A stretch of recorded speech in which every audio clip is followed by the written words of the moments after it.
The first missiles struck Paris at dawn. Commander watched the tactical display aboard the ISS Unity station as red blooms erupted across the European continent.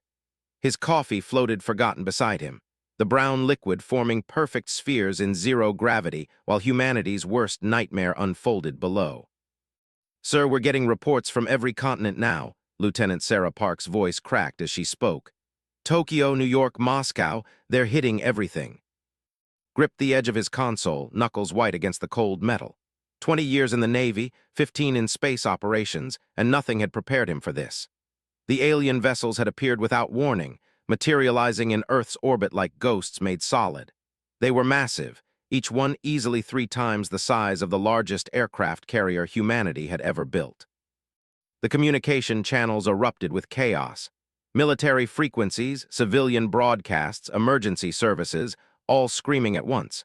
Forced himself to focus, to think through the panic that threatened to consume him.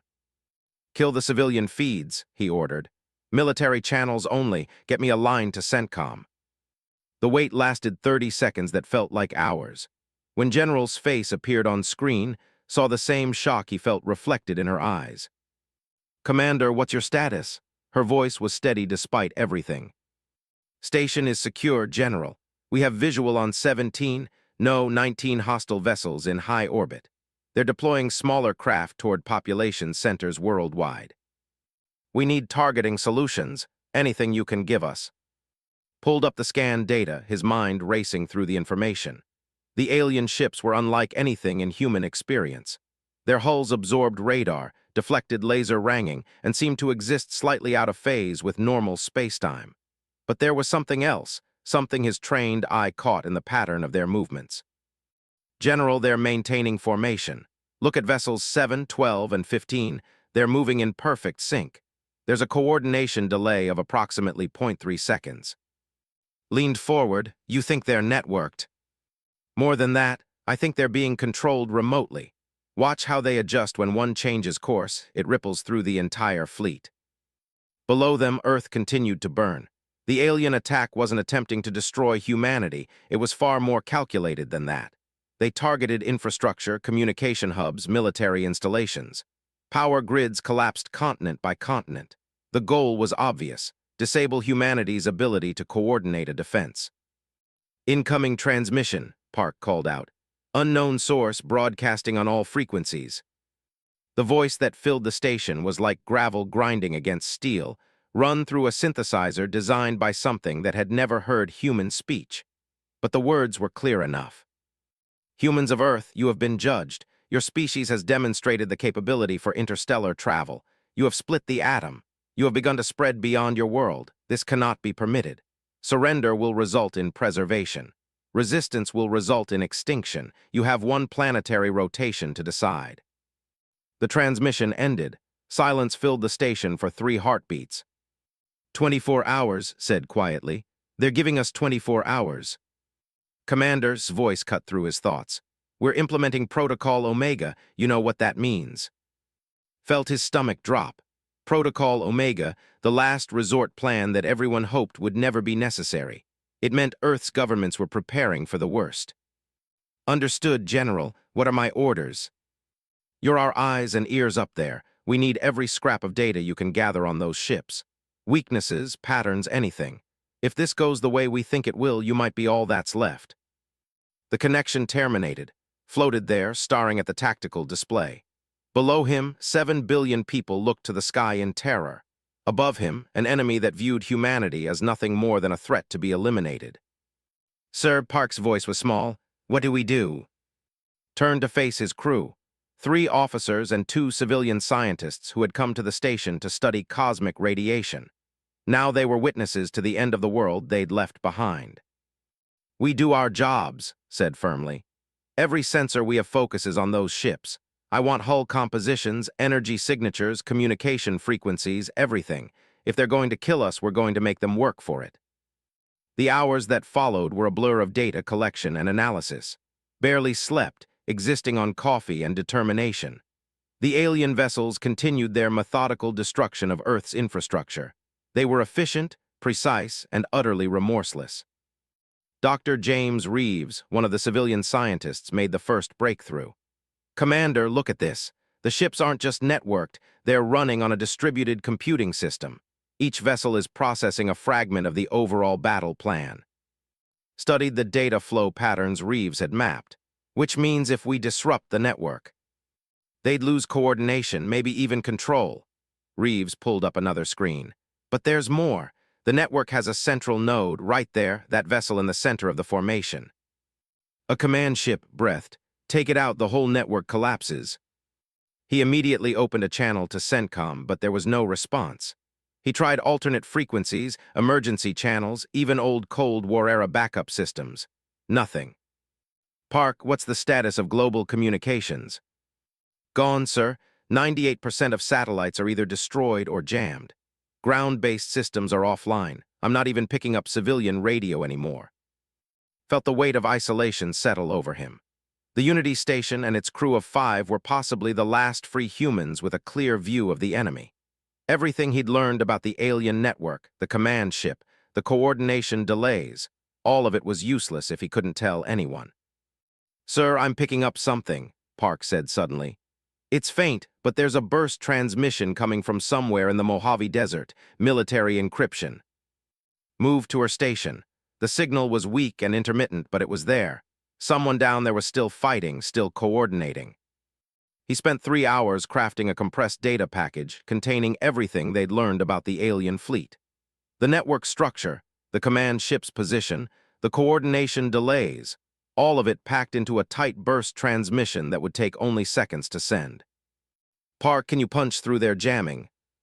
"Maybe, if I route through the solar observation satellites and bounce the signal off the ionosphere at just the right angle. It's going to take everything we've got." "Do it." The transmission took 11 seconds.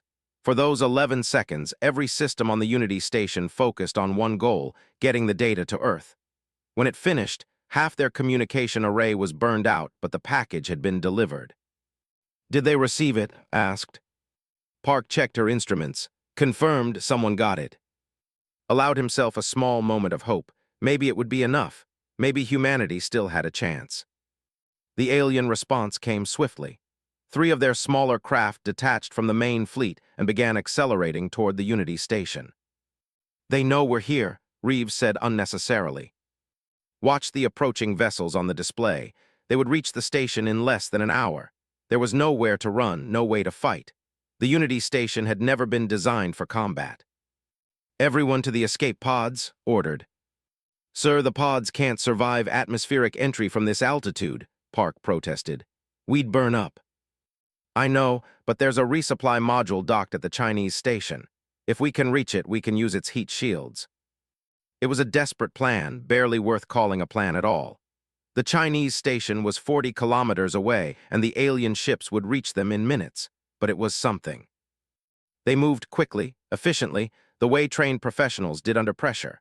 Was the last to leave the Unity station, taking one final look at the home he'd known for the past 8 months. The coffee he'd been drinking when the attack started was still floating near his command station, frozen spheres of brown liquid catching the light from Earth below. He sealed the hatch and joined the others in the escape pod. The small craft detached with a mechanical clunk, thrusters firing to push them clear. Through the viewport, watched the alien vessels approach the Unity station. They didn't fire weapons or launch missiles. Instead, a beam of pale blue light emanated from the lead ship, enveloping the station. Metal began to glow, then melt, then simply cease to exist. In 30 seconds, the Unity station was gone as if it had never been. The escape pod's thrusters burned at maximum, pushing them toward the distant Chinese station. Calculated their trajectory, compared it to the alien ship's intercept course, and knew they wouldn't make it. "Sir, they're coming about," Park reported, "bearing directly on us." Looked at the faces of his crew. Park, barely 30 years old, who had joined the space program because she wanted to see the stars. Reeves and his colleague, Dr. Sarah Martinez, scientists who had dedicated their lives to expanding human knowledge. Lieutenant Commander Tom Foster, a quiet engineer who could fix anything with spare parts and ingenuity. "I'm sorry," said. "I'm sorry I couldn't get you home." Foster smiled grimly. "With respect, sir, home's gone, at least we're together." The alien ships closed to within 10 kilometers. Their weapons powered up, energy signatures spiking across the electromagnetic spectrum. Gripped his seat restraints and waited for the end. It didn't come. Instead, explosions blossomed across the hulls of all three alien vessels. The attackers tumbled, losing power and attitude control. Stared in disbelief as the source of the attack revealed itself. A ship emerged from behind the Chinese station, but it wasn't Chinese. It wasn't human at all. The vessel was sleek and silver, smaller than the alien attackers, but clearly more advanced. It moved with impossible grace, weapons firing in precise bursts that carved through the alien ships like a knife through paper. "What is that?" Martinez whispered. The mysterious ship destroyed all three alien vessels in less than a minute, then turned toward the escape pod. Felt his heart hammering. Had they escaped one threat only to meet another? A communication request pinged on their console. Hesitated, then accepted. The face that appeared on screen was humanoid but distinctly not human. Pale blue skin, large dark eyes, and features that seemed somehow familiar yet alien. When it spoke, the words came through in perfect English. "Human vessel, this is Commander of the Sovereign Alliance. Please maintain your current trajectory. We are moving to intercept and provide assistance." Found his voice. "Who are you? What's happening?" His expression was difficult to read, but there was something in those dark eyes that looked like regret. "We are the ones who should have arrived sooner. The collective is not acting alone in their assault on your world. This is part of a larger conflict, and Earth has unfortunately been caught in the middle. We are here to help, if you'll accept it." "The collective, is that what they're called?" "Yes, they view all emerging species as potential threats. They've destroyed 17 civilizations in the past century alone. We've been trying to stop them, but we were too late to prevent their attack on Earth." The silver ship matched velocity with the escape pod, and an umbilical extended. Made a decision that would change everything. "We accept your help," he said. "Get us aboard." As the crew transferred to the alien vessel, caught his last glimpse of Earth through the viewport. The planet was dark, covered in clouds of smoke and ash. But here and there, lights still flickered. Humanity hadn't given up. They were still fighting, still surviving. Met them in the airlock. Up close, the alien commander stood nearly 7 feet tall, with a presence that spoke of years of military command. "Your species has impressive resilience," said. "We monitored your transmission to your military forces. The tactical analysis was sound. However, there's something you need to know." "What?"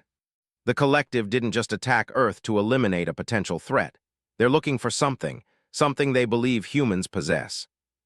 Felt cold. What could we possibly have that they want? His expression grew even more serious. "That's what we need to determine, because if they are willing to commit this many resources to finding it, then it's something that could change the balance of power in the entire galaxy." Looked back at Earth one more time. Somewhere down there, billions of people were fighting for survival. They didn't know about galactic politics or ancient alien artifacts. They just knew that something from the stars wanted them dead. "Then we need to figure out what it is," said firmly, "and we need to use it to save Earth." Studied him for a long moment, then nodded. "Your species has potential, Commander, perhaps more than they realize. Come, we have much to discuss, and time is our enemy." As followed the alien commander deeper into the ship, he made a silent the interior of the Sovereign Alliance ship was a study in elegant functionality. Smooth walls curved organically, embedded with panels that glowed with soft bioluminescent light.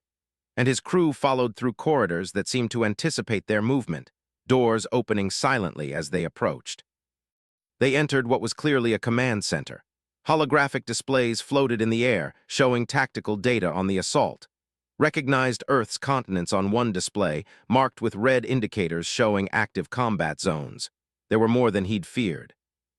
"How many ships are attacking Earth?" asked. 47 capital vessels, replied. "With support craft numbering in the thousands. It's one of the largest offensive operations we've seen in decades."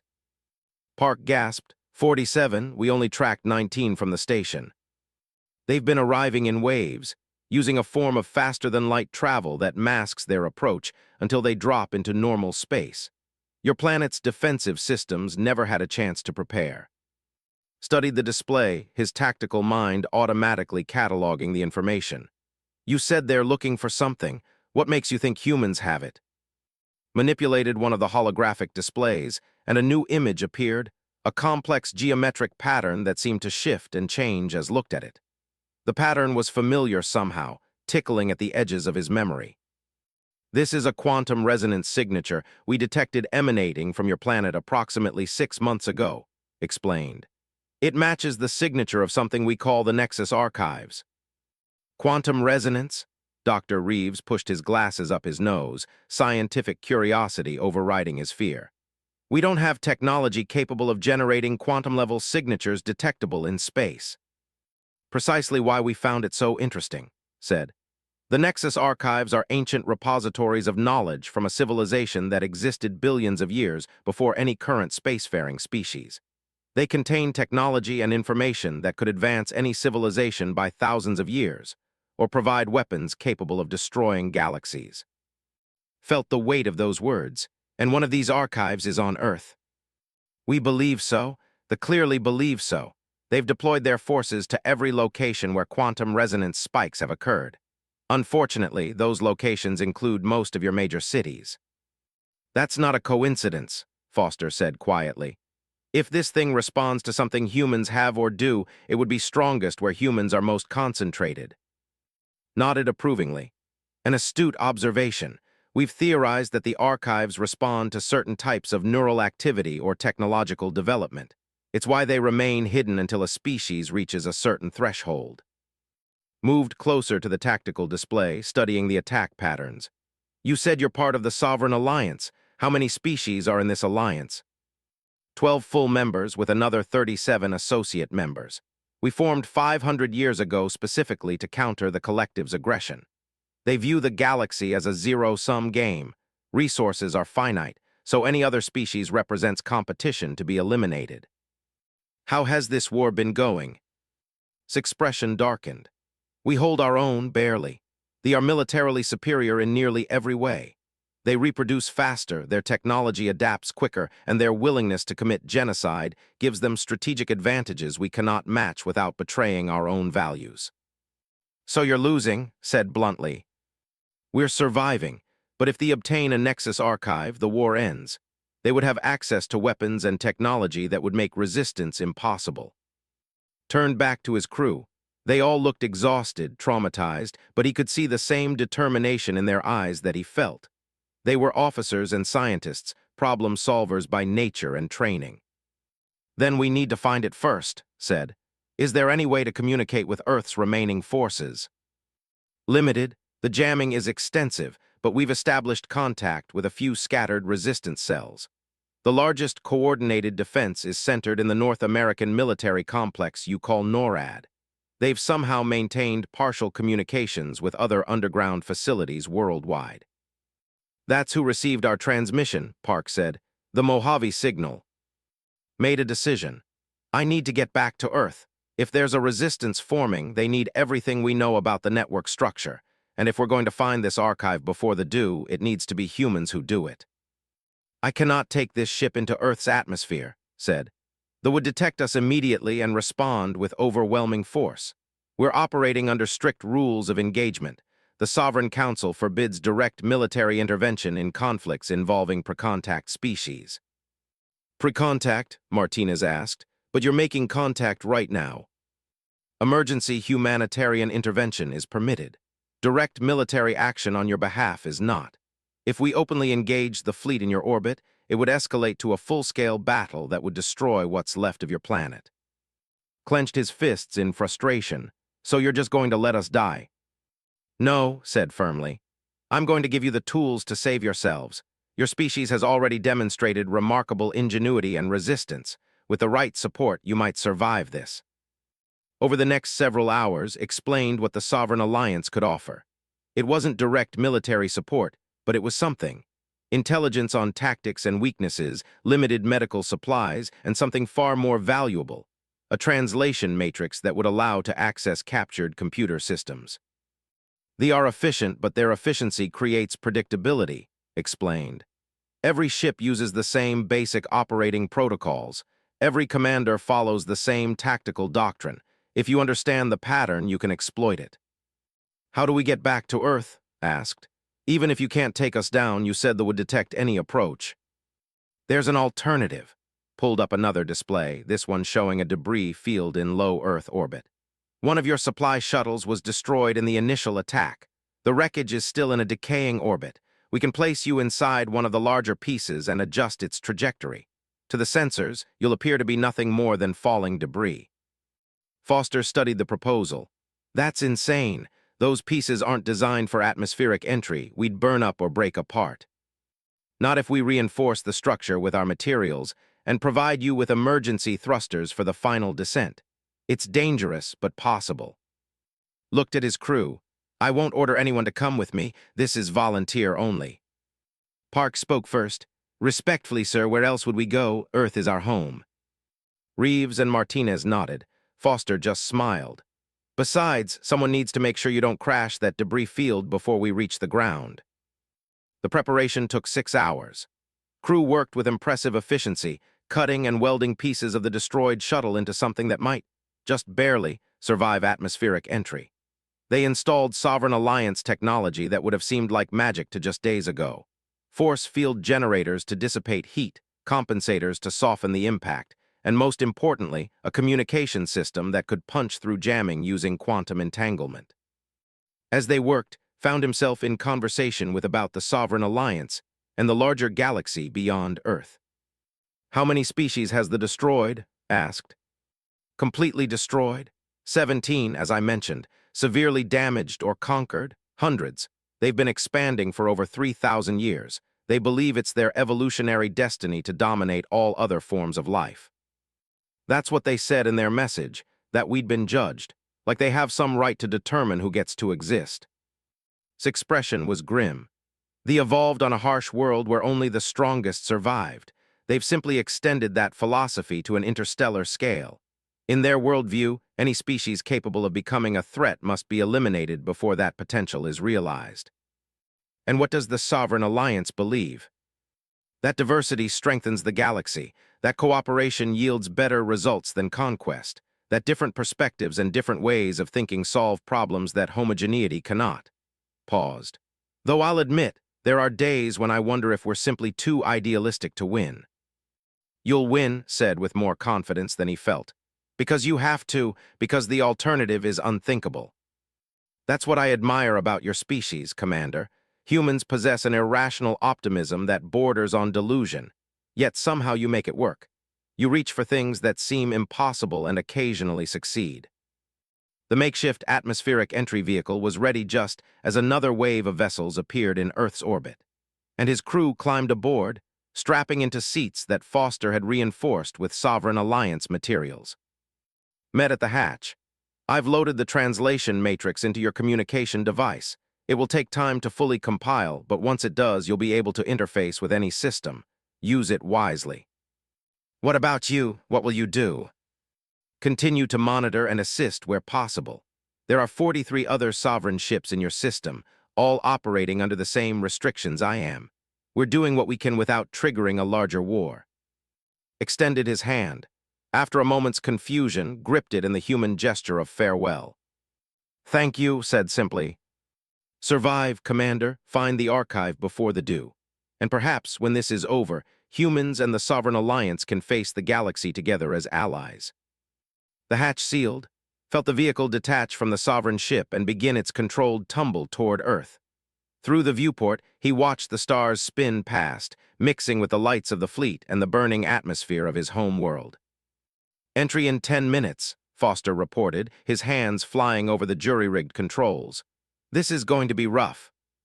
Define rough, Park asked nervously. Ever been in a car accident while simultaneously being set on fire and thrown out of an airplane? That's not helping Tom. The Earth grew larger in the viewport, clouds and continents resolving into familiar shapes. Could see the scars of the attack, smoke plumes rising from cities, impact craters where weapons had struck, and the ominous dark shapes of vessels in low orbit. They're scanning us, Reeves reported. Patrol ship at bearing 270. Everyone held their breath. The force field generators hummed, masking their life signs and energy signatures. To the sensors, they were just another piece of space debris, meaningless and harmless. The patrol ship moved on. Entry interface in 30 seconds, Foster announced. Everyone hold on. The vehicle began to shake as it hit the upper atmosphere. The force fields flared, dispersing heat that would otherwise have vaporized them instantly. Watched the metal skin of their makeshift craft begin to glow cherry red, then white-hot. The shaking intensified, rattling his teeth and blurring his vision. Something exploded on the port side. Alarms blared. "Lost one of the stabilizers," Foster shouted over the noise. "We're going to come in hot." The ground rushed up to meet them with terrifying speed. Caught glimpses of terrain, mountains, desert, some kind of military installation. The emergency thrusters fired, but they were falling too fast. "Brace," Foster yelled. They hit hard. The impact drove the air from his lungs and sent the world spinning. Metal screamed and tore. The force fields held for a moment, then shattered. They bounced once, twice, then skidded across rocky ground in a shower of sparks and debris. When the world finally stopped moving, found himself hanging upside down in his restraints, blood running from a cut on his forehead. His ears rang and everything hurt, but he was alive. "Sound off," he managed to croak. "Here," Park groaned. "Alive," Foster added. "Present," Reeves said weakly. Martinez coughed but raised a hand. They were all alive. Against all odds, they'd made it back to Earth. Unstrapped and dropped to what was now the ceiling of their crashed vehicle. His legs nearly buckled, but he forced himself to remain standing. Through a twisted viewport, he could see they'd landed in a desert canyon. Smoke rose from their craft, but there was no immediate fire. "We need to move," said. "That crash lit us up like a beacon. If there are nearby, they'll come to investigate." They stumbled out of the wreckage into the harsh sunlight of a desert day. Oriented himself, looking for landmarks. In the distance, he could see mountains. Above, contrails from fighter craft crossed the sky. "Where are we?" Martinez asked. "Nevada, maybe Arizona," Foster guessed. "Somewhere in the southwest." A sound made them all freeze, engines getting louder. Looked up to see 3 attack craft banking toward their position. "Run," he shouted. They scattered, sprinting across the desert floor toward an outcropping of rocks that might provide cover. The ship screamed overhead, weapons charging. Energy beams lanced down, turning sand to glass where the crew had been standing seconds before. Dove behind a boulder as another volley struck nearby. They were pinned down, completely exposed, with no weapons and no backup. After everything they'd survived, it was going to end here in an unnamed desert canyon. The new sounds joined the chaos, human sounds. Machine gun fire, the roar of turbine engines, shouted commands in English. Risked a look and saw vehicles racing across the desert floor, modified trucks mounted with heavy weapons, firing at the ships. They broke off their attack, gaining altitude to reassess the threat. The human vehicles formed a defensive circle around and his crew. A hatch opened on the nearest truck, and a woman in desert camouflage dropped out. She was young, maybe 30, with sharp eyes and the bearing of someone who'd been fighting for every breath since the invasion began. "You folks picked a hell of a place to crash," she said. "Captain Jessica Torres, United States Army. What's left of it anyway, you military?" Nodded, "Commander, formerly of the Unity Station. We need to get to NORAD." Torres' eyes widened.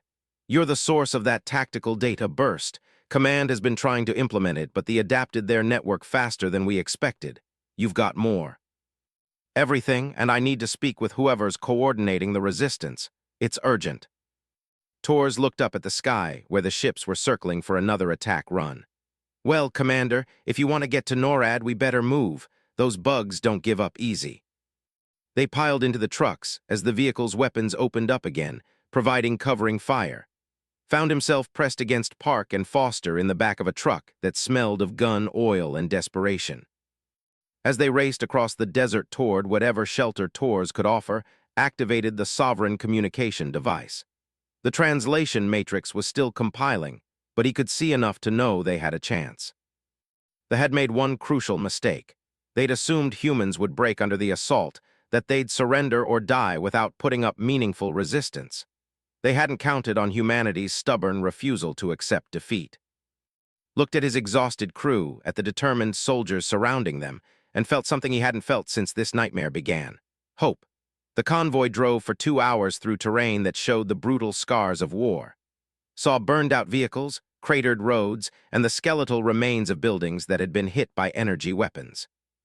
But he also saw signs of human resistance, improvised fortifications, hidden weapon emplacements, and scattered groups of survivors who watched the convoy pass with eyes that hadn't yet given up. Captain Torres rode in the lead vehicle, communicating through an old-fashioned radio system that somehow evaded jamming. Listened to the chatter, piecing together the situation. Earth's organized military had been shattered in the first 72 hours of the invasion, but fragments had regrouped into resistance cells. Some were still in contact with NORAD, which had become the facto command center for human forces worldwide. "How many people are left?" asked Torres when they stopped to refuel.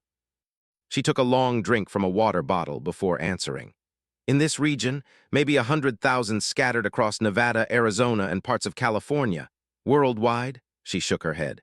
"We don't know. Communications are spotty at best, but every day we hear from new cells joining the network. People aren't giving up." "The ultimatum, did anyone surrender?" Tor's expression hardened. "A few governments tried. They ignored them and kept attacking. Turns out they weren't really offering terms, just psychological warfare. They want us dead or enslaved, period." Felt anger burning in his chest. "We're going to make them regret that." "I like your optimism, Commander, but we're losing. Badly. For every ship we bring down, they destroy a dozen of our positions. We're running out of ammunition, fuel, and time." "That's going to change," said with certainty. "I have information that could shift the balance." Torres studied him for a moment, then nodded. "Command said you were important. Let's hope you're right." They resumed driving as the sun began to set, painting the desert in shades of red and gold. In different circumstances, it would have been beautiful. Now it just reminded of the fires burning across the planet. NORAD was built into the side of Cheyenne Mountain in Colorado, buried under thousands of feet of granite. They had tried to breach it multiple times, but the old Cold War-era installation had proven surprisingly resilient to their weapons. The convoy approached through a series of hidden tunnels, passing through checkpoints manned by exhausted but determined soldiers. The command center itself was a controlled chaos of activity. Dozens of personnel worked at stations cobbled together from military and civilian technology. Screens showed tactical data from across the globe, paint marking of red showing positions, and blue showing known human forces. The blue markers were terrifyingly sparse. General was older than she'd appeared on the video call from the station, her face lined with exhaustion and stress. But her eyes were sharp as she approached and his crew. "Commander, I honestly didn't think I'd see you again." She glanced at the others. "Your crew." "Yes, ma'am, and we have information that might help." Led them to a conference room where a dozen other officers waited.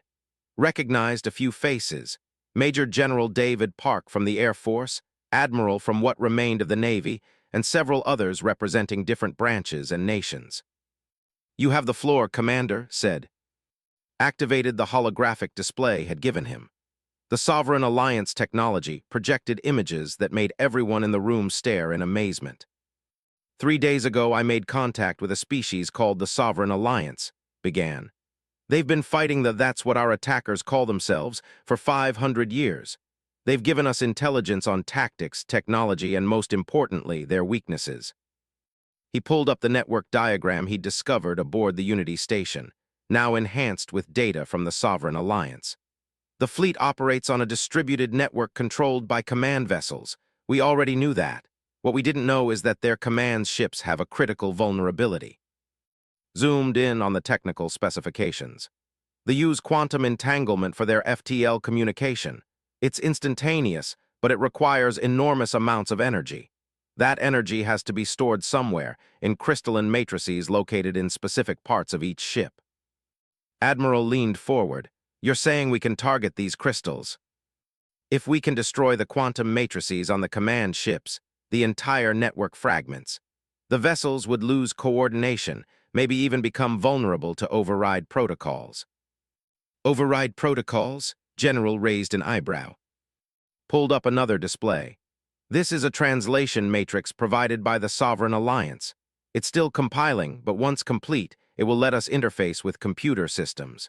If we can get access to one of their ships while the network is disrupted, we might be able to turn their own technology against them." The room erupted in questions and skeptical comments. Answered what he could, but he could see the doubt in their faces. What he was proposing sounded like science fiction, impossible in the real world. Major General Park voiced what others were thinking. "Commander, this is all very interesting, but we don't have the capabilities to implement this. Our Air Force is destroyed. Our space-capable assets are gone. How are we supposed to destroy these quantum matrices when we can barely scratch their hull armor?" "We use unconventional tactics," said. "They have been fighting other spacefaring civilizations for centuries. They expect certain types of attacks, certain strategies. They don't expect what humans do best, improvise and adapt." He pulled up footage from early resistance actions. "Look at this attack in Beijing. A resistance cell modified construction equipment with captured power cells. They couldn't penetrate a ship's shields, but they didn't try to. Instead, they collapsed a building onto a landed vessel, burying it under millions of tons of rubble. The ship survived, but it couldn't take off. They had to abandon it." More footage followed, a dozen examples of human ingenuity turning everyday objects into weapons. Crop dusters modified to spray chemical compounds that corroded hull materials. Subway tunnels rigged as ambush zones that funneled enemy ground forces into kill zones. Even simple tactics like using mirrors to reflect laser weapons back at their source. "They are militarily superior," continued. "But they're predictable, they follow doctrine, we don't. That's our advantage." General studied the data, her tactical mind working through possibilities. "You said the Sovereign Alliance gave you technology. What else do we have access to?" "Medical supplies that can treat injuries we'd normally lose people to. Force field generators that could protect key installations. And this," held up a small crystalline device. "A quantum communication node. Once activated, it will let us coordinate globally without the being able to jam us." "Why haven't the Sovereign Alliance helped us directly?" Admiral asked. "Politics," said bluntly. "They have rules about interfering in conflicts involving species that haven't made formal contact. Direct military intervention would escalate to a full-scale war that would destroy Earth. They're skirting the edge of what they're allowed to do by helping us this much." "So we're still on our own," Park said. "We've always been on our own," replied. "But now we have tools and information we didn't have before. Commander, what do you need from us?" "First, full access to all intelligence on ship movements and positions. Second, a team of specialists who can work with the translation matrix. I need cryptographers, software engineers, anyone who understands complex systems. Third, I need a strike team willing to attempt something extremely dangerous." "Which is?" Pulled up a tactical map showing a command ship in geosynchronous orbit over North America. "We're going to capture that ship." The silence that followed was absolute. Finally, General spoke. "Commander, that's suicide. We have no way to reach orbit. Even if we did, boarding a vessel would be impossible." "Not impossible. Difficult, but not impossible. The Sovereign Alliance has provided us with technology that can get a small team into orbit. Once there, we use the translation matrix to override docking protocols and board the ship during the network disruption caused by destroying the quantum matrix." "Which we still don't know how to do," Park pointed out. Smiled. "Actually, I have an idea about that, but I'm going to need help from some very creative engineers." Over the next 3 hours, laid out his plan. It was audacious, dependent on a dozen things going exactly right, and had a very high probability of failure. But it was also the first real chance humanity had to strike back effectively. The plan relied on understanding how the thought. They were conquerors who viewed other species as inferior. Their ships orbited at specific altitudes, following predictable patterns. Their scanning protocols were designed to detect advanced technology, not primitive improvisation. Proposed using old-fashioned rockets, the kind that had put humans into space a century ago, to deliver the strike team into orbit. They would see them coming, but they would dismiss such crude technology as non-threatening. By the time they realized the danger, it would be too late. The quantum matrix would be destroyed using something even simpler, kinetic impactors. Chunks of dense metal accelerated to orbital velocities. No fancy technology, no energy signatures to detect, just mass and velocity. The shields were designed to stop energy weapons and guided missiles. They weren't optimized to stop dumb rocks moving at thousands of meters per second. "It's crazy enough that it might work," Admiral said slowly. But we'd need to coordinate attacks on multiple command ships simultaneously. One ship disrupted won't be enough. Agreed, nodded. Which is why I'm proposing we activate resistance cells globally. Every major theater of operation launches kinetic strikes on their local command ships at the same time. The network fragments everywhere, and we move in with boarding teams to capture what technology we can. General stood and walked to the tactical display, studying the positions of forces. We'd need at least a week to prepare, building the rockets, manufacturing the impactors, training the teams. We have 4 days, interrupted. They are looking for something, remember? A Nexus archive that supposedly exists somewhere on Earth. Their attack pattern suggests they're getting close to finding it. Once they do, the invasion fleet will either withdraw or intensify their assault to eliminate any remaining resistance. We need to act before that happens. Do we even know what this archive is? Park asked. No, admitted. But the Sovereign Alliance believes it's real, and they are certainly acting like it exists. Whatever it is, we can't let them have it. Made her decision. We move forward with the plan. Admirals start working with Commander on the boarding operations. Major General Park, coordinate with resistance cells worldwide. I want every cell capable of manufacturing and launching impactors to start immediately. Commander, you'll lead the primary strike team targeting the command ship over North America. With respect, General, I'm not the best choice for. You're the only choice, Commander. You've been in space. You understand the network. You have the translation matrix. And most importantly, the Sovereign Alliance trusts you. If this goes wrong, you might be the one person who can communicate with them to prevent a wider war. Nodded slowly. She was right, even if he didn't like it. The meeting broke up, officers moving to implement the plan. Found himself standing alone for a moment, looking at the tactical display. 4 days to prepare for an operation that would either turn the tide of the war or result in complete disaster. Dr. Reeves approached, Martinez beside him. Commander, Sarah and I have been analyzing the quantum resonance data the Sovereign Alliance detected. We think we might know what the archive is. Tell me. 6 months ago, there was an unusual seismic event in Antarctica. A research team investigating it discovered what they thought was an ancient geological formation. But the formation had geometric properties that didn't match any natural phenomenon. They published a paper about it, but it got buried in academic journals. You think that's the archive? The resonance signature matches the timeline, and Antarctica would explain why the signal was so diffuse. The ice distorts and scatters quantum emanations. Pulled up a map of positions. Sure enough, there was a concentration of forces moving toward the Antarctic continent. They're already looking for it there. We need to get to it first, Martinez said urgently. If they obtain that technology. One crisis at a time, interrupted. First, we disrupt their network and capture a command ship. Then we worry about Antarctica, but pass this information to General. She needs to know. The next 4 days were a blur of preparation. Worked with engineers to outfit an old Titan rocket with the technology needed to reach orbit. He drilled with the strike team, 12 volunteers from various military branches, all willing to risk everything for a chance to strike back. Lieutenant Park worked on integrating the translation matrix with human computer systems. The process was like trying to teach quantum physics to a medieval scholar, but slowly, painfully, she made progress. Foster and a team of machinists manufactured the kinetic impactors, simple cylinders of tungsten carbide alloy with guidance systems jury-rigged from old satellites. They weren't elegant, but they didn't need to be. They just needed to hit their targets. On the 4th day, the quantum communication node activated. For the first time since the invasion began, human resistance cells across the planet could coordinate in real time. The network lit up with reports from hundreds of cells, Europe, Asia, Africa, South America, all confirming they were ready to launch their attacks. Stood in the launch facility, an old military installation that had been abandoned for decades before being hastily reactivated. The Titan rocket loomed above him, a relic from humanity's first steps into space.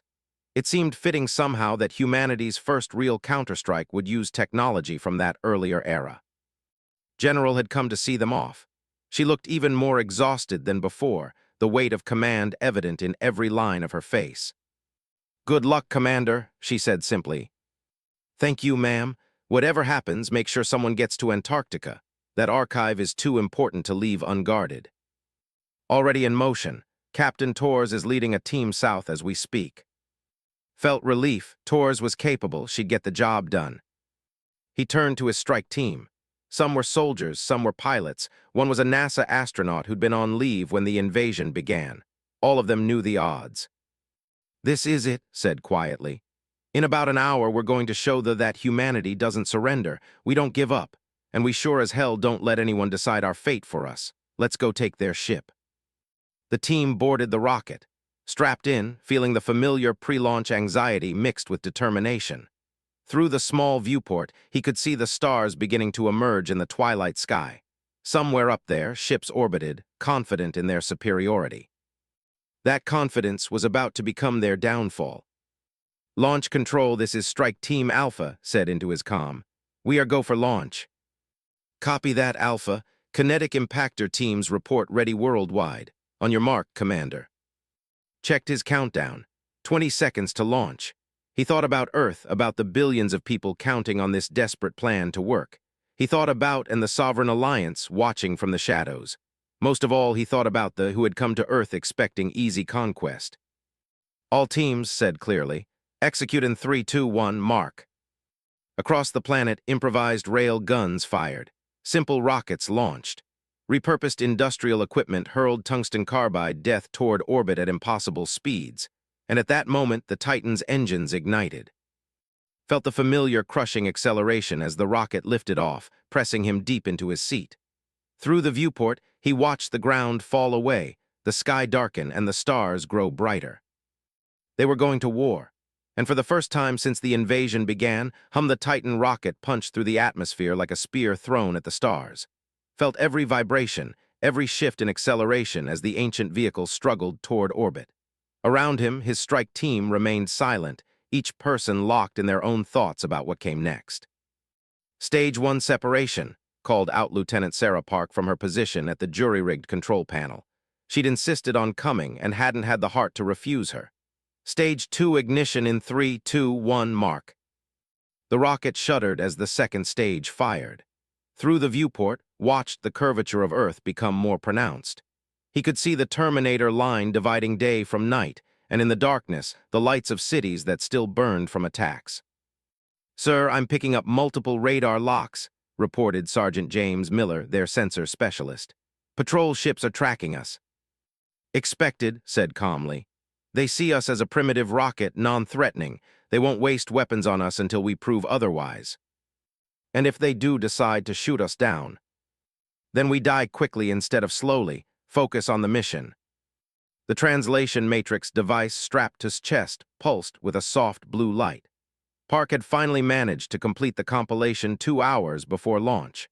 Now it continuously analyzed communication frequencies, building a digital stone that would allow them to interface with alien systems. "Approaching orbital insertion," Park announced. "Kinetic impactor teams report successful launches worldwide. Estimated time to impact 90 seconds. Activated the quantum communicator. Instantly, his earpiece filled with chatter from resistance cells across the planet. Teams in Shanghai, London, Ayers, Nairobi, all reporting their improvised weapons were on trajectory. The plan was beautifully simple in concept, terrifyingly complex in execution. Hundreds of kinetic impactors, each one a dumb chunk of metal moving at orbital velocities, all converging on command ships simultaneously. The aliens' sensors would detect them, but too late. Traveling at thousands of meters per second, the impactors would strike before they could respond. 60 seconds to impact, Park counted down. "Our trajectory is good. We'll reach the command ship 30 seconds after the matrix is destroyed." Through the viewport, caught his first glimpse of their target. The command ship was massive, easily a kilometer long, its hull covered in the strange, organic-looking armor that characterized all their vessels. It hung in geosynchronous orbit like a predator waiting to strike. "Sir, they are scanning us," Miller warned. "More actively now, I think they're getting suspicious." 45 seconds, stay on course." The quantum communicator crackled. "Alpha Team, this is actual. All impactor strikes are within tolerance. Good hunting." "Copy that, Admiral. See you on the other side." Checked his team. Every person was locked in, weapons ready, faces set with determination. They'd rehearsed this 100 times in simulation, but simulation couldn't capture the reality of vacuum combat against a technologically superior enemy. 30 seconds to impact. The command ship began to move, slowly rotating to bring weapons to bear on the approaching rocket. They'd finally realized something was wrong, but they were reacting to the wrong threat. Their attention was on the primitive human spacecraft, not the dozens of high-velocity projectiles converging from multiple angles. 15 seconds. Gripped his restraints. All teams prepare for zero-G operations. Once we hit, we move fast, though we'll try to seal the breach. We can't let them. 10 seconds. The translation matrix pulsed faster, its light now a rapid strobe.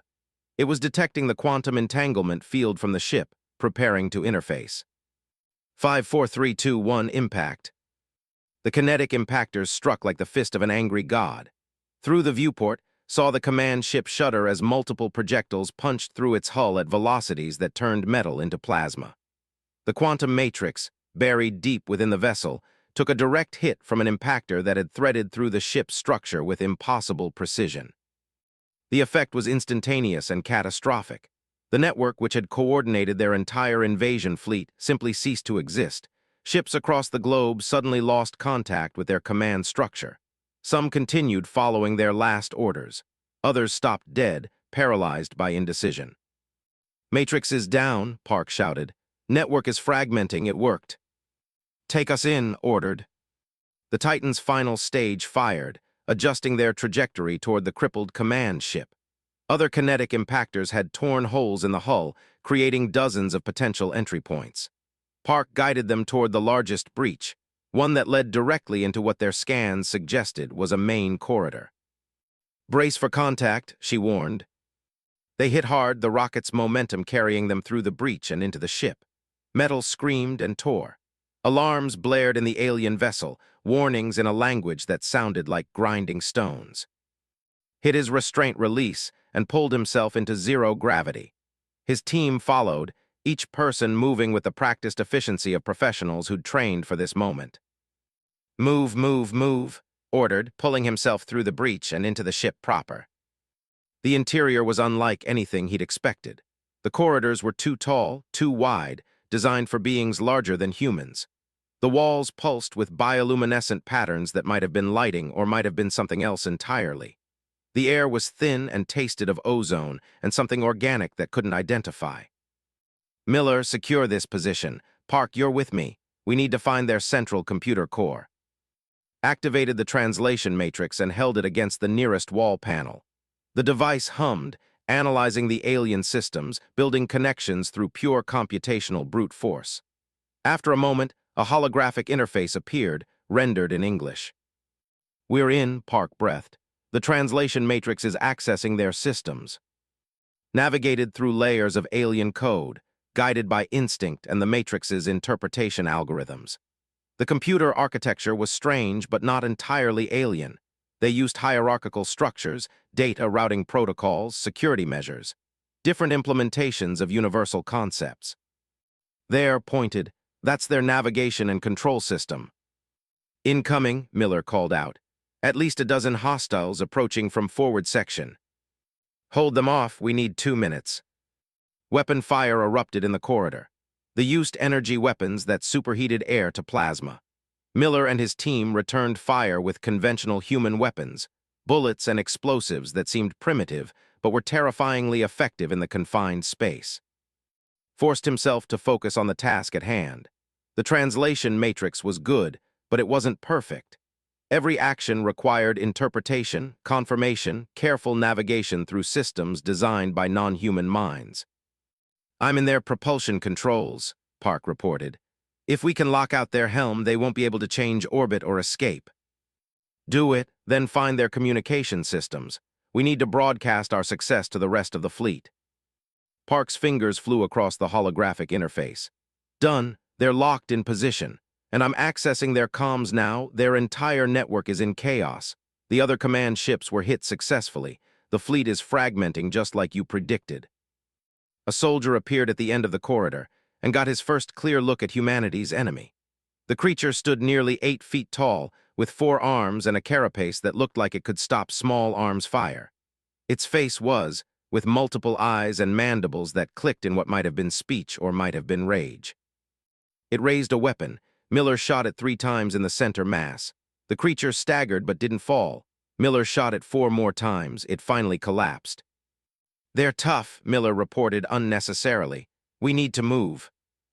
"Agreed. Park, can you download their database? Everything they have on the Nexus archive." "Working on it. There's a lot of data, and the Matrix is having trouble parsing their indexing system." More soldiers appeared. The fighting intensified.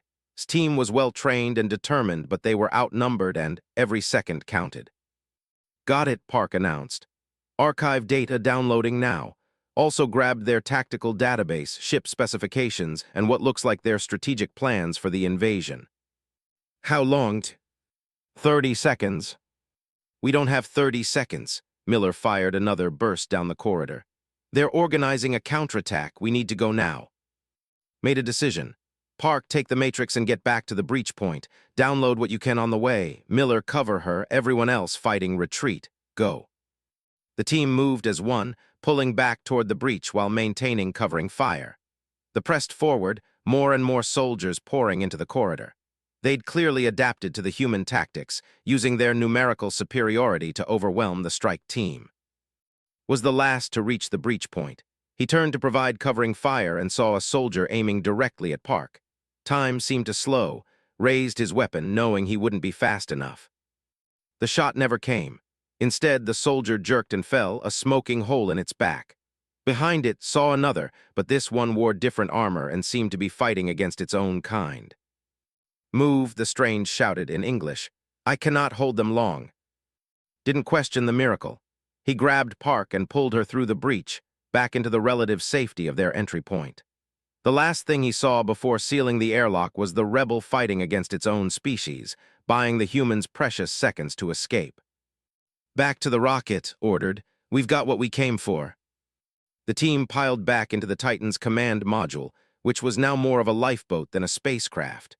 Foster, who'd been monitoring from outside, had already calculated their return trajectory. "We've got enough fuel for a controlled descent," Foster reported. "But it's going to be rough. The heat shield is damaged." "Just get us down," said.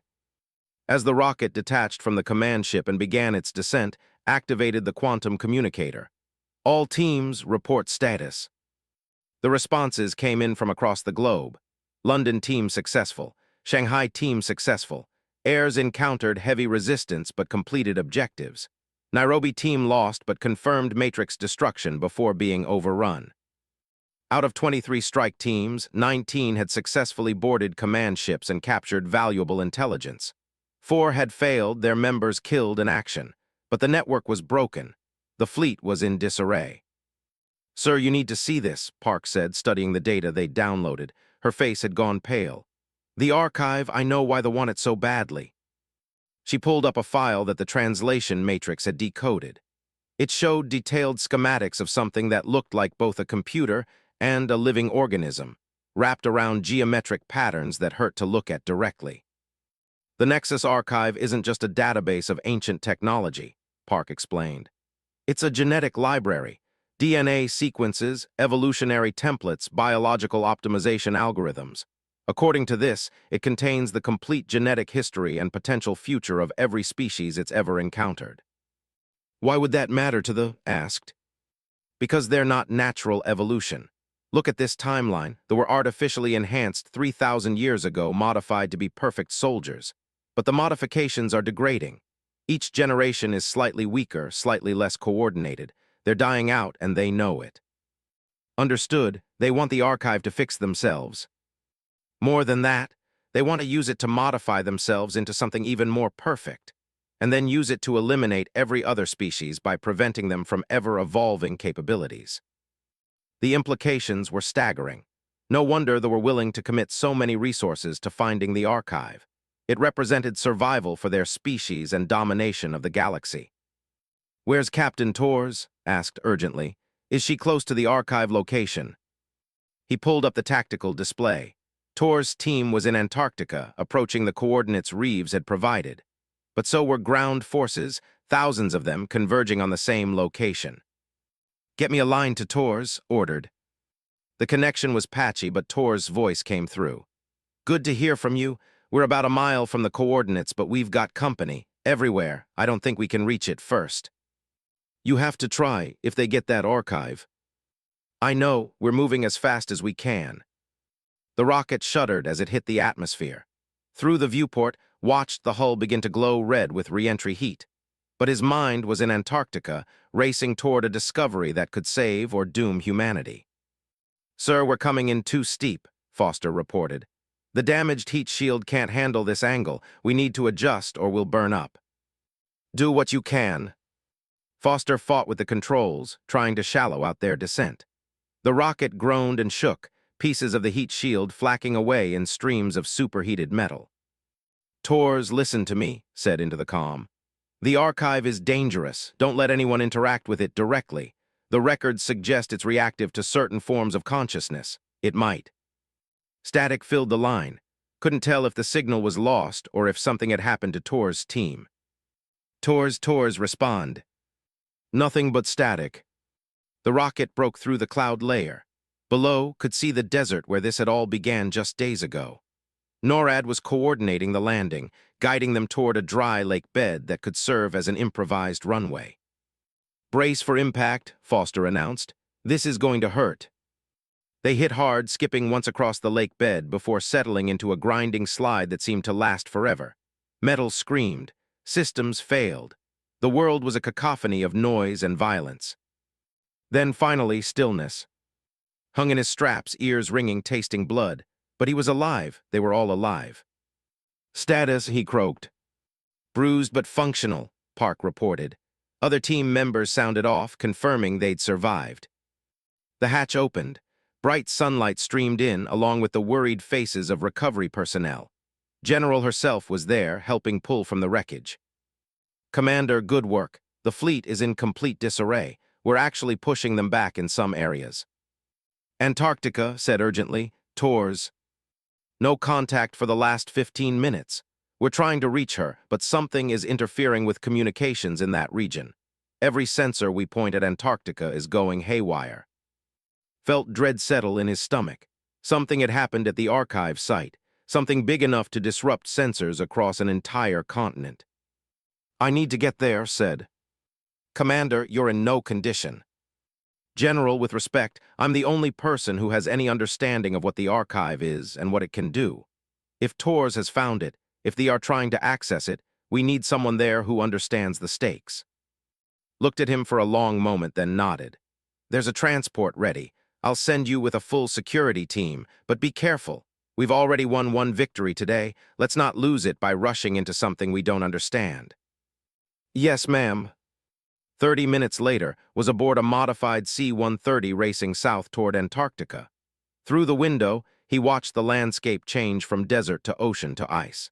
The translation matrix sat heavy against his chest, its light pulsing in patterns that seemed almost agitated. Park sat beside him, studying the data they'd stolen from the command ship.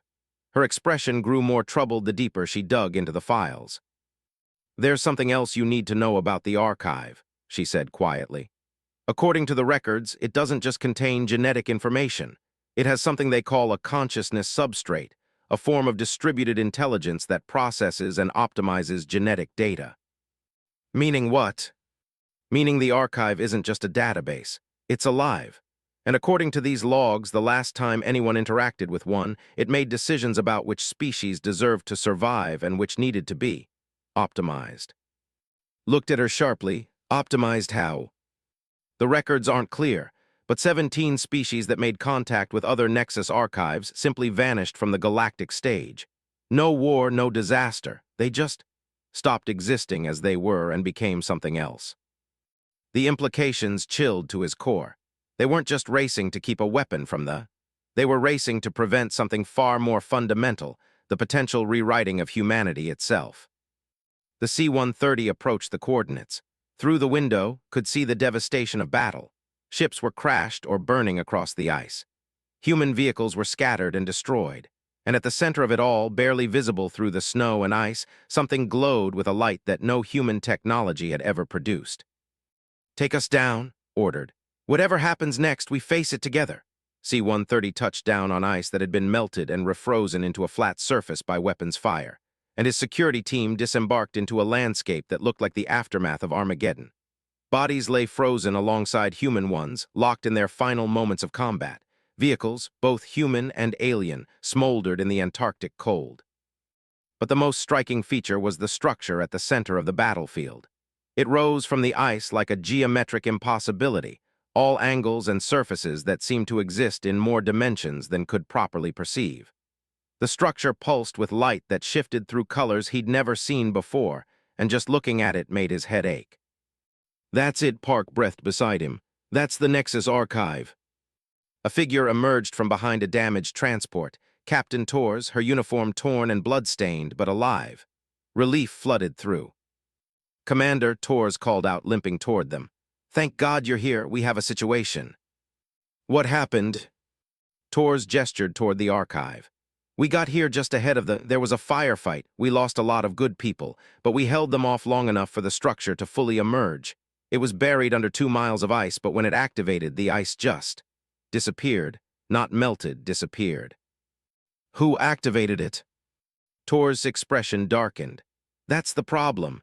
One of them made it through our lines, a commander-level officer based on his armor. He reached the archive before we could stop him and interfaced with it somehow." "Is he still alive?" "See for yourself." Torres led them to where the officer stood motionless before the archive, one of his 4 hands pressed against its surface. The alien's eyes were open but empty, and his body was rigid as stone. More disturbing was what surrounded him, a field of energy that distorted space itself, making it difficult to look at directly. "We tried pulling him away," Torres explained. "Lost 2 people when they touched the field. It's like the archive is reading him, processing his genetic code and his memories." Approached cautiously, the translation matrix pulsing frantically against his chest. Through his earpiece, he heard fragments of data, not words exactly, but concepts translated into terms his brain could barely comprehend. "Analysis in progress. Species, KRE collective. Genetic structure artificially modified, stability degrading, consciousness pattern, aggressive, hierarchical, expansionist." "It's analyzing him," said, "determining whether they are worth preserving or need to be changed." "Changed how?" Torres asked. Before could answer, the field around the officer intensified. The alien's body began to glow from within, his carapace becoming translucent. Then, with a sound like breaking glass, he simply disintegrated into particles of light that were absorbed into the archive. "Jesus," one of the security team whispered. The archive's glow intensified, and a voice filled the air, not sound exactly, but something that resonated directly in his mind. "KRE collective analysis complete. Species designation, failed optimization. Artificial enhancement has CREATED evolutionary dead end. Recommendation, genetic restructuring to remove aggressive MODIFICATIONS and restore natural development path." "It's going to rewrite their entire species," Park said, horrified. Everywhere." "Awaiting secondary analysis. Human species DATACTED, beginning scan." Felt pressure building in his head. The archive was reaching out, trying to analyze him the same way it had analyzed the officer. He could feel it probing at his mind, his memories, trying to understand what humanity was. "Commander, your nose is bleeding," Torres said urgently. Wipe the blood away, fighting to maintain his sense of self against the archive's intrusion. Images flashed through his mind. The Unity station burning, Earth under attack, the desperate fight for survival. But also other images. Humans helping each other in the aftermath of disaster, scientists working together across national boundaries, soldiers from different nations fighting side by side against the... He saw what made humanity unique. Not just the ability to fight, but the capacity to cooperate, to adapt, to see beyond immediate threats to larger possibilities. Analysis incomplete. Human consciousness pattern contains contradictions. Species demonstrates both aggressive and cooperative BEHAVIORS. Genetic structure, unmodified natural evolution. Technological development, ACCELERATED, unstable. "You're trying to decide if we're worth keeping," said aloud, focusing his thoughts toward the archive. "Trying to determine if humanity is a threat or an asset to the galaxy." "Correct, your species has reached critical development threshold. Decision point approaching. Either ascend to galactic cooperation or descend into aggressive expansion pattern." "Like the did." Affirmative, KRE Collective chose aggression.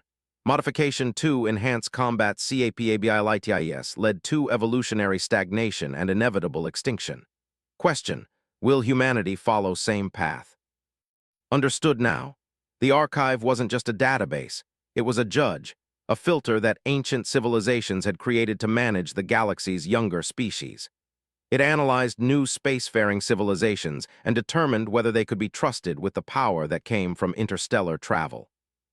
"I can't answer for all humanity," said.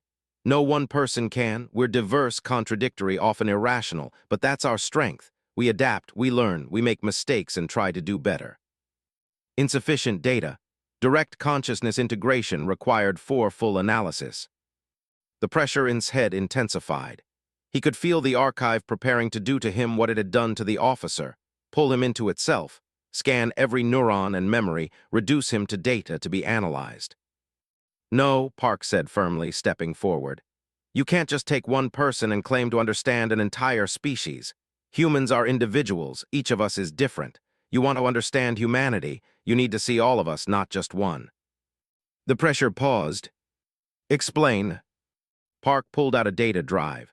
"This contains everything we've recorded since the invasion began. Surveillance footage, communications intercepts, combat recordings. Thousands of humans in thousands of situations, all responding to the same crisis in different ways. Some fought, some helped others, some sacrificed themselves, some survived through cleverness. Look at all of it, then decide." Understood what Park was doing. She was buying time, offering the archive an alternative to consuming consciousness.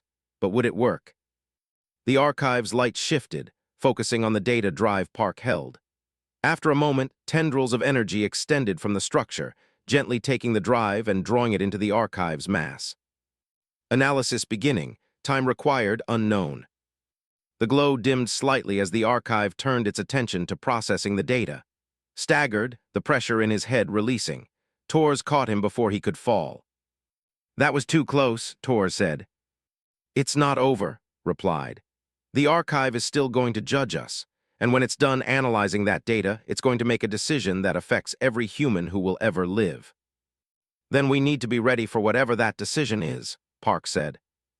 Over the next hours, more forces arrived at the archive site. General flew in from NORAD, along with representatives from what remained of Earth's governments. The Sovereign Alliance sent a delegation led by, who arrived in a shuttle that materialized out of stealth mode. Commander greeted him. "You've accomplished something remarkable. The fleet is in full retreat. You've given humanity breathing room to rebuild." "At what cost?" Gestured at the archive. "That thing is deciding humanity's future right now, and we have no say in the matter." Studied the structure.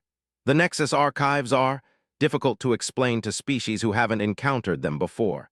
They were created by the predecessors, a civilization that existed billions of years ago.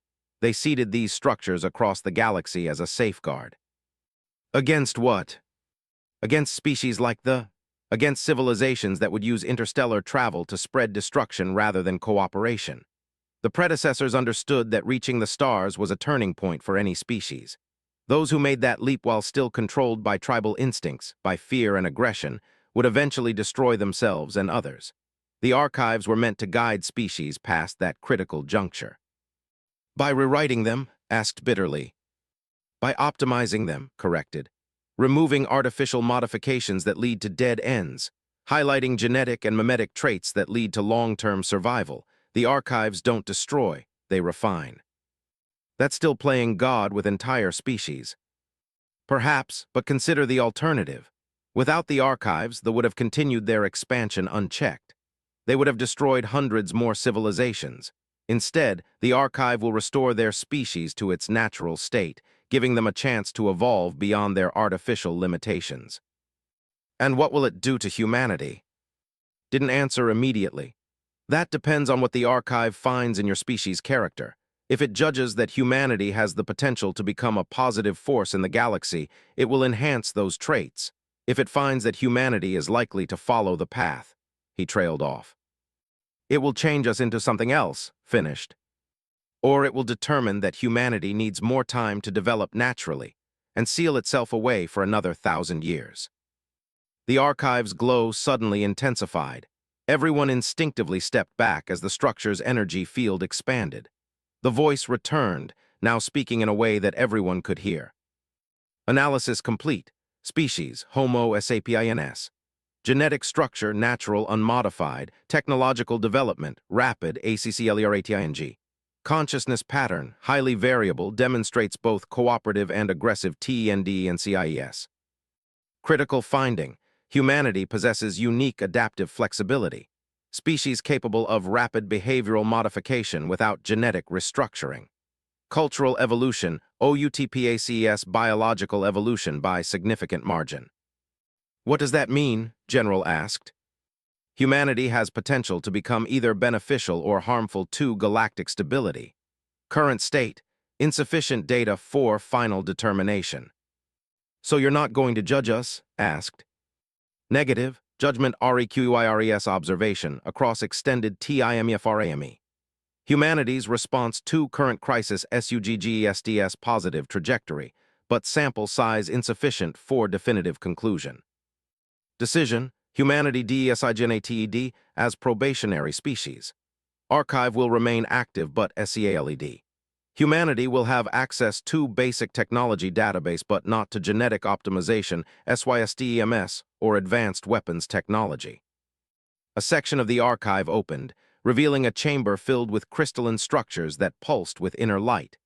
Information began flowing from the archive, translated by the Nexus itself into terms humans could understand. It's giving us technology, Park breathed, her handheld device filling with data. Medicine, power generation, material science, everything we need to rebuild, but nothing we could use for aggressive expansion. Additional condition, humanity must demonstrate ability to cooperate with other galactic species. Sovereign Alliance will serve as SBONSORS and observers. If humanity shows positive development over next century, full archive access will be granted. If humanity demonstrates aggressive expansion or attempts to misuse provided technology, archive will implement corrective MEASURES. Corrective measures, repeated. You mean you'll rewrite us like you're planning to do with the... Affirmative, all species face choice. Evolve toward cooperation or face optimization. Humanity has DEMONSDRATED sufficient promise to be given chance to choose path voluntarily. The archive's glow began to dim. The chamber with the technology remained open, but the rest of the structure started to sink back into the ice. Final statement. Humanity has survived first contact with hostile species. This survival demonstrates resilience and adaptability. Use provided technology wisely. Galaxy WATCHES to see what humanity will become. Then the voice was gone, and the archive was once again just a geometric structure half buried in Antarctic ice. But the chamber remained open, accessible, filled with knowledge that would transform human civilization. Approached, congratulations, Commander. The Sovereign Alliance is prepared to formally sponsor Earth's integration into galactic society. It will be a long process, but today marks the beginning of humanity's journey to the stars. What about the asked? The archive said it would restructure them. It already has begun. Every across the galaxy is experiencing genetic reversion to their pre-modified state. It's happening gradually to avoid causing mass casualties, but within a generation, the collective as you know it will cease to exist. They'll become something new, or rather, something old. What they were before they chose the path of aggressive expansion. Looked at the bodies scattered across the battlefield. They had come to Earth as conquerors, confident in their superiority. Now their entire species would be fundamentally altered because they'd found something they couldn't dominate. How many will die because of this change? Asked quietly. Unknown, but fewer than would have died if they'd continued their current path to self-destruction. The archive's modifications are meant to save species from themselves, not destroy them. Over the following weeks, Earth began to heal. The technology from the archive revolutionized everything. power generation that didn't pollute, medical treatments that cured diseases that had plagued humanity, for construction techniques that could rebuild destroyed cities in months instead of years. The fleet from Earth's system entirely. Some ships fought to the end, their commanders unable to accept the change overtaking their species. Others simply powered down and waited for the transformation to complete. Found himself in an unexpected role. The governments of Earth, such as they were after the devastation of the invasion, asked him to serve as humanity's first official liaison to the Sovereign Alliance. It was a role he'd never imagined, but one that felt somehow right. He stood on the bridge of Earth's first archive-enhanced spacecraft, a vessel that combined human engineering with the basic technology the Nexus had provided. It wasn't as advanced as Sovereign Alliance ships, but it was a start. Humanity's first real step into the galaxy. "Ready for departure, Commander?" Captain Torres asked. She'd been given command of the vessel, another survivor of those first desperate days of invasion. "Ready, confirmed." The ship lifted from Earth, accelerating smoothly through the atmosphere and into space. Through the viewport, could see the repair drones working to rebuild orbital infrastructure, human and Sovereign Alliance crews working side by side. "Incoming transmission from Sovereign Alliance Command," the communications officer reported. His face appeared on the screen. "Commander, welcome to the galactic community. Your first assignment is relatively simple, a diplomatic mission to the system. They're a species approaching capability, and the Sovereign Alliance believes human perspective could be valuable in guiding them." "Understood, but what if we fail? What if humanity can't live up to the Archive's expectations?" His expression was difficult to read, but there was something like approval in his dark eyes. "Commander, the fact that you asked that question is precisely why the Archive gave humanity a chance. Species that never doubt themselves, that never question whether they're making the right choices, are the ones that need correction. Humanity's self-awareness, your ability to see your own flaws and try to improve, that's what gives me hope." The transmission ended. Turned back to the viewport, looking out at the stars that had once seemed so distant and now felt like home. "Captain Torres, take us to the system. Let's show the galaxy what humanity can be." The ship engaged its new drive system, and the stars stretched into lines as they accelerated beyond light speed. Earth fell behind, but it was no longer a planet under siege. It was humanity's home, and from it, a new chapter was beginning. In the century that followed, humanity would face challenges and setbacks. They would make mistakes and have to correct course. But they would also form alliances, solve problems that had stymied other species, and bring new perspectives to a galaxy that had grown comfortable in its old patterns. The transformed by the Archive became humanity's unlikely allies. Their aggression bred out. They retained their intelligence and efficiency, but channeled it toward cooperation instead of conquest. Former enemies became partners in exploring the unknown regions of the galaxy.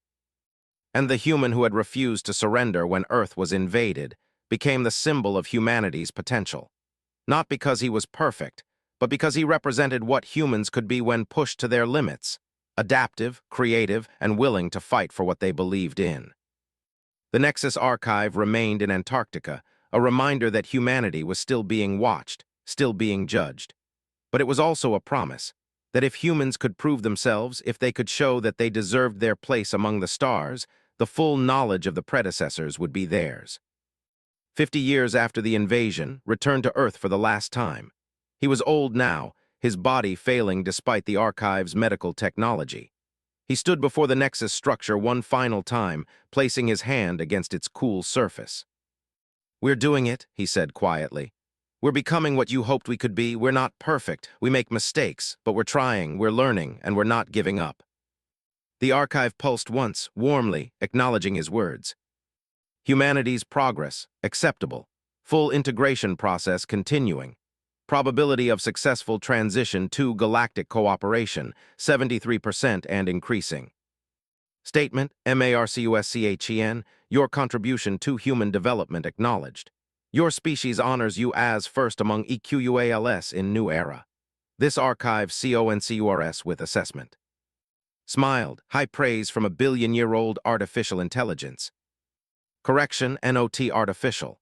Consciousness EVOLVED from organic substrate. Age, 4,300,000,000 years approximate. Humor noted and appreciated. Humanity's use of humor in difficult situations is valuable survival trait. Laughed, a sound that echoed across the Antarctic ice. He'd traveled to dozens of worlds, met hundreds of alien species, seen wonders beyond human imagination. But standing here on Earth, in front of the structure that had given humanity its chance at the stars, this was home. "Thank you," said simply, "for giving us the opportunity, for believing we were worth saving." Correction, humanity saved itself. Archive merely provided TOOLS. Your species chose cooperation over conquest. That choice defines your future. Turned away from the archive and looked up at the sky. Somewhere up there, human ships were exploring, trading, building alliances. Earth was no longer alone in the universe. It was part of something larger, something better. And it had all started with the simple human refusal to accept defeat. The stubborn insistence that no matter how impossible the odds, humanity would find a way to survive. They had attacked Earth thinking they would easily crush a primitive species. Instead, they'd encountered something they never expected. A species that adapted faster than they could plan, fought smarter than they could predict, and refused to give up no matter what. Now they answered to human captains in the joint fleet patrols. Former conquerors served alongside former victims, both species changed by their encounter with each other. Walked away from the archive, ready to join his family for what would be his last visit home. Behind him, the structure pulsed with quiet satisfaction.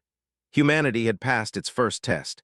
Many more lay ahead, but for now, the galaxy had welcomed a new species into the community of stars. And somewhere in the darkness between the stars, ancient mechanisms watched and recorded, adding humanity's story to the great library of species that had chosen to reach for the stars with hands extended in cooperation, rather than clenched in fists. The invasion that should have ended humanity instead became the crucible that forged it into something greater. The aliens had attacked Earth.